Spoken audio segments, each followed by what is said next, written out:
ഒരാൾ റസൂലുള്ളാഹി സ്വല്ലല്ലാഹു അലൈഹി വസല്ലം വന്ന അവിടുത്തോട് ചോദിച്ചു, അസ്തഅ്ദിനു അലാ ഉമ്മി, ഞാൻ എൻ്റെ ഉമ്മയുടെ അടുക്കിലേക്ക് കടന്നു ചെല്ലുമ്പോൾ ഉമ്മയുടെ അനുമതി ചോദിക്കേണ്ടതുണ്ടോ? അപ്പോൾ വിശ്വാസം പറഞ്ഞു, കാലന വേണം, ഉമ്മയുടെ അടുക്കിലേക്ക് ചെല്ലുമ്പോൾ അനുമതി ചോദിച്ചിട്ട് കയറി ചെല്ലാൻ പാടുള്ളൂ.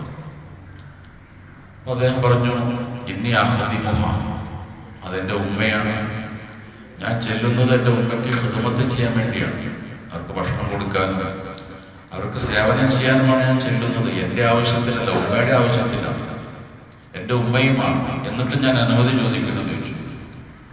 അപ്പോൾ വിശ്വാസം അദ്ദേഹത്തിന് ചോദിച്ചു, അതുഹിബ്ബു തറാഹ വലിയാന, നിന്റെ ഉമ്മ നഗ്നയായി നിൽക്കുന്നത് കാണാൻ നിനക്ക് ഇഷ്ടമാണോ എന്ന് ചോദിച്ചു. അദ്ദേഹം പറഞ്ഞില്ല, അങ്ങനെ ഒരു അവസ്ഥയിൽ എൻ്റെ ഉമ്മയെ കാണാൻ ഞാൻ ആഗ്രഹിക്കുന്നില്ല. അപ്പോൾ വിശ്വാസം പറഞ്ഞു, എന്നാൽ ഇസ്തഅ്ദിന്, അനുമതി ചോദിച്ചിട്ടേ ചെല്ലാൻ പാടുള്ളൂ. മറ്റുള്ളവരുടെ വീട്ടിൽ ചെല്ലുമ്പോൾ അനുമതി ചോദിക്കണം നമുക്കറിയാം. പക്ഷെ നമ്മുടെ വീട്ടിലേക്ക് നമ്മൾ ചെല്ലുമ്പോൾ, അല്ലെങ്കിൽ നമ്മുടെ ഉമ്മയോ വാപ്പയോ സഹോദരിമാരോ ഒക്കെ ഉള്ള റൂമിലേക്ക് കടന്നു ചെല്ലുമ്പോൾ അനുമതി ചോദിക്കേണ്ടതുണ്ടോ? അവിടെയും അനുമതി ചോദിക്കണമെന്ന വലിയൊരു പാഠമാണ് നമ്മെ ഈ ഹദീസ് പഠിപ്പിക്കുന്നത്. കാരണം ഒരുപക്ഷെ അവരുടെ ഔറത്തുകൾ ശരിയായ രീതിയിൽ മറച്ചൊരു സമയമായിരിക്കില്ല, അല്ലെങ്കിൽ മക്കൾ മാതാപിതാക്കളെ കാണാൻ ആഗ്രഹിക്കാത്തൊരവസ്ഥയിലായിരിക്കാം ഒരുപക്ഷെ അവരുണ്ടായിരിക്കില്ല.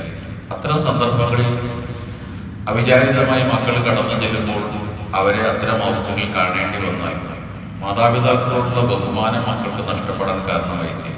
തന്നെയല്ല, അത്തരം സന്ദർഭങ്ങൾ മക്കൾ കാണുന്നത് മക്കളുടെ ബുദ്ധിക്ക് കുറവുണ്ടാകാനും കാരണമായിരിക്കും.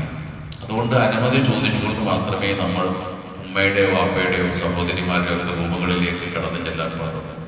അല്ലെങ്കിൽ നമ്മൾ റൂം അടച്ചു കുറ്റിയിടുന്നൊരവസ്ഥ ഉണ്ടായിരിക്കും.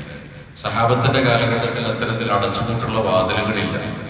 അതുകൊണ്ട് മക്കൾ ഓടിക്കയറി ചെല്ലുമ്പോൾ ഇത്തരത്തിലുള്ള അവസ്ഥകൾ കാണാൻ സാധ്യതകളുകൊണ്ടാണ് നിരോധിക്കപ്പെട്ടത്. തന്നെയല്ല ഹദീസിലുണ്ട്, നഹാ റസൂലുള്ളാഹി സ്വല്ലല്ലാഹു അലൈഹി വസല്ലം അയ്യത്തുറുക റജുലു തുറൂകൻ യതഖവ്വലുഹു, ഒരാൾ തന്റെ വീട്ടിലേക്ക് മുന്നറിയിപ്പില്ലാതെ കടന്നു വരുന്നതിന് റസൂൽ നിരോധിച്ചിട്ടുണ്ട്. യതഖവ്വലുഹു, വീട്ടുകാരെ നിരീക്ഷിക്കാൻ വേണ്ടി. ഭാര്യ എന്താണ് ചെയ്യുന്നത്, ഞാനില്ലാത്തപ്പോൾ ഭാര്യ എന്തെടുക്കുന്നു, ഇന്ന് ഭാര്യയെ പരീക്ഷിക്കാൻ വേണ്ടി അവൾ അറിയാതെ കടന്നു ചെല്ലരുത്. സർപ്രൈസ് കൊടുക്കാൻ വേണ്ടിയൊക്കെ ചില ആളുകൾ അങ്ങനെ ചെയ്യും. ഗൾഫിൽ നിന്നൊക്കെ വീട്ടിൽ അറിയിക്കാതെ വരുന്ന ആൾക്കാരുണ്ട്, അതൊന്നും ചെയ്യാൻ പാടില്ല. എപ്പോഴും നമ്മൾ അറിയിപ്പ് കൊടുത്തിട്ട് വീട്ടിലേക്ക് കടന്നു ചെല്ലാവുക. ഒരു യാത്ര കഴിഞ്ഞ റസൂൽ സ്വല്ലല്ലാഹു അലൈഹി വസല്ലം വരുന്നുണ്ട്, യുദ്ധം കഴിഞ്ഞ് വരുമ്പോൾ ഉച്ച സമയത്താണ് മദീനയിൽ എത്തുന്നത്.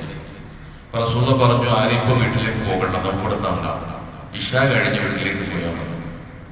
എന്നിട്ടൊരാളെ പറഞ്ഞു വിടുന്നുണ്ട് മദീനയിലേക്ക്, ഞങ്ങൾ യുദ്ധം കഴിഞ്ഞ് വന്നിട്ടുണ്ട്, രാത്രിയോടുകൂടി വീട്ടിലേക്ക് എത്തുമെന്ന് വീടുകളിൽ അറിയിക്കാൻ വേണ്ടി ഒരാളെ പറഞ്ഞു വിടുന്നു. എന്നിട്ട് റസൂൽ സഹാബത്തിനോട് പറയുന്നുണ്ട്, ഇപ്പൊ നിങ്ങൾ ചെല്ലരുത്, കാരണം